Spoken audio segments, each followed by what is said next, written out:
I mean, here's the thing about that clip. It did make riveting TV. I bet people were fully gripped in watching that. I reckon there probably was a lot of people that thought it was just a massive cop out that the screen all of a sudden just went fuzzy, like, oh no, what's going to happen now?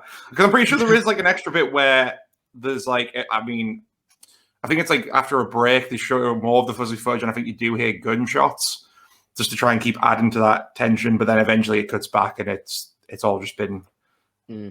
No, everyone's fine. You know, don't worry about it. He missed.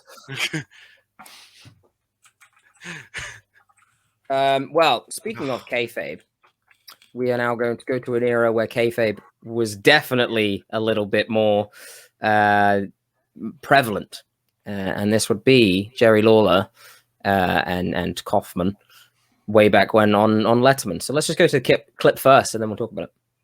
My father said, my manager said, they all said that I had a right, I could have gotten a lawyer and I could have sued you for what you did, and I didn't, and all I want is an apology. Even you asked me last time I was on your show if I was going to have a lawsuit, and I could have sued you. I could have sued you for everything you're worth. Well, and I didn't, because I'm not that kind of a guy. Yeah. You know what? What kind of a guy are you? No, you're not the kind of guy I'll just be over here. We're going to pause here for station identification and get the hoses out here.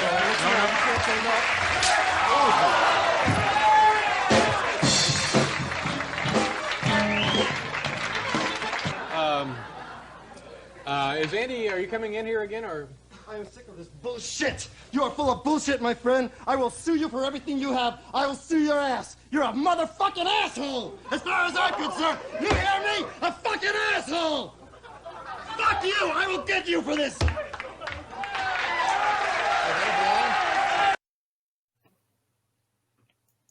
The slap heard across America. Wonderful. Yeah, I mean, just solely from like at the time, that kind of language as well on TV is not. I mean, Letterman's late. Right? Letterman's like the 10 o'clock to 12 spot, 10 to 11 or something.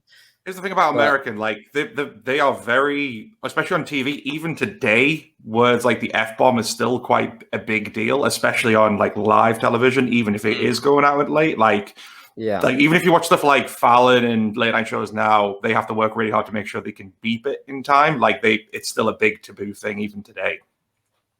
Yeah. It's such a surreal clip, isn't it? It looks like a spoof. It looks like a comedy show doing a skit, but they like purposefully make it look really old, and they do all the costumes and stuff. It doesn't seem real looking back now, but you can tell by the age, because look at how Jerry Lawler looks and sounds. That must have been years ago. Yeah. I mean, what I love about it is like this is hands down probably still the best celebrity involvement in wrestling, because talk about a man who was basically tailor-made to fit in with this industry. Because I mean, for those who don't know Andy Kaufman's comedic style, he was a big guy on hoaxes. He loved pulling the wool over people's eyes. Like he would carry on, he would do bits that would basically no one would find out about for ages. So this was kind of like the tailor-made world. I mean, prime example of the kind of comedian Andy Kaufman is, you know, what's the name of that guy who does the show InfoWars? The very crazy American guy.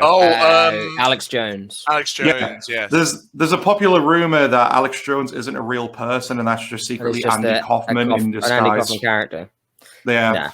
But I wouldn't be surprised. That's a bit. Andy Kaufman as Alex Jones. He's secretly not been dead this whole time. And that's another rumor about Andy. People don't think he's actually dead. You think it's all a bit again. That's a bit. Yeah. I mean, I would love to be at the point of doing bits where people think that my death is a bit.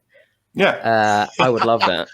That was his career. I mean, that's what he was all about. He was just about completely pulling people's legs, but taking it to the extreme, which is why I guess wrestling was the perfect fit. Not only was he a fan, but he obviously knew that, this whole thing's just a work. Genius. I'm in. Like, let's do it. And I think that's why it was controversial at the time. I mean, because people thought this was real, and it wasn't even until way after his death that they found out, oh no, him and Lawler are friends. It was all just a complete bit. Yep. I think that's one of the points where a fairly controversial thing at the time. Now, like you say, that wouldn't be very controversial. However, this is one of the times where I think it worked.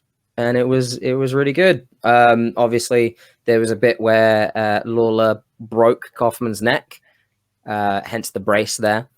Have you heard the full story about when that happened in that match?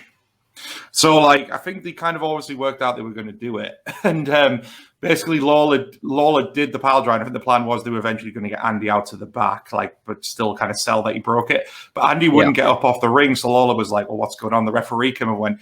Andy's just said, "Get him an ambulance," and Lawler was like, "That's like too expensive. That's so much money. We're not going to do that." And he goes back to Kaufman, and the referee comes back and goes, "Andy says he'll pay for it." So they had to basically last minute get an ambulance to come in.